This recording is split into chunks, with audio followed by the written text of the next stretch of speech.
राधे कृष्ण राधे कृष्ण।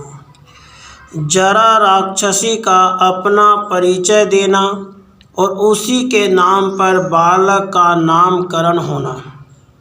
राक्षसी ने कहा, राजेंद्र, तुम्हारा कल्याण हो। मेरा नाम जरा है।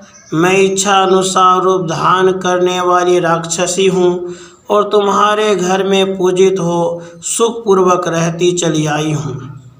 मैं मनुष्यों के घर घर में सदा मौजूद रहती हूँ।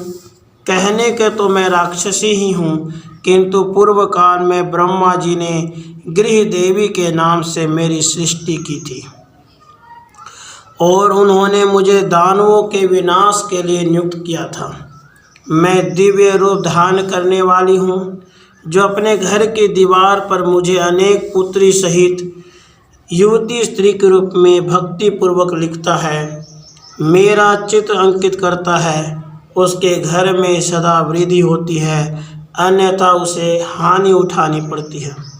प्रभु, मैं तुम्हारे घर में रहकर सदा पूजित होती चली आई हूँ एवं तुम्हारे घर की दीवारों पर मेरा ऐसा चित्र अंकित किया गया है जिसमें मैं अनेक पुत्रों से घिरी हुई खड़ी हूँ।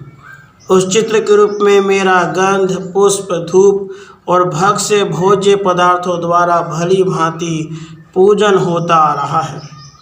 अतः मैं उस पूजन के बदले तुम्हारा कोई उपकार करने की बात सदा सोचती रहती थी।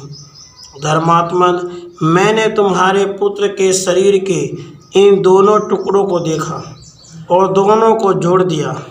महाराज, देववश तुम्हारे भाग्य से ही उन टुकड़ों के जुड़ने से यह राजकुमार प्रकट हो गया है। मैं तो इसमें केवल निमित्त मात्र बन गई हूँ। राजन, अब इस बालक के लिए जो आवश्यक संस्कार है उन्हें करो। यह इस संसार में मेरे ही नाम से विख्यात होगा।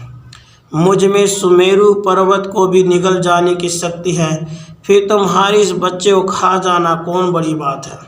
किंतु तुम्हारे घर में जो मेरी भली भांति पूजा होती आई है, उसी से संतुष्ट होकर मैंने तुम्हें यह बालक समर्पित किया है।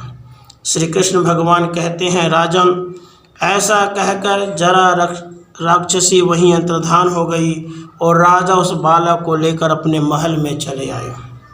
उस समय राजा ने उस बालक के जात कर्म आदि सभी आवश्यक संस्कार संपन्न किए और मगध देश में जरा राक्षसी गृह देवी के पूजन का महान उत्सव मनाने की आज्ञा दी।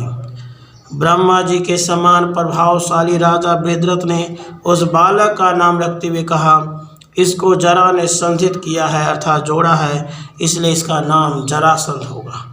मगध राज का वह महातेजस्वी बालक माता पिता को आनंद प्रदान करते हुए आकार और बल से संपन्न हो घी की आहुति दी जाने वाली प्रज्वलित हुई अग्नि और शुक्ल पक्ष के चंद्रमा की भांति दिनों दिन बढ़ने लगा। इस प्रकार श्री महाभारत सभा पर्व के अंतर्गत रासयारंभ पर्व में जरासंध की उत्पत्ति विषयक 18वां अध्याय पूरा हुआ। राधे कृष्ण राधे कृष्ण।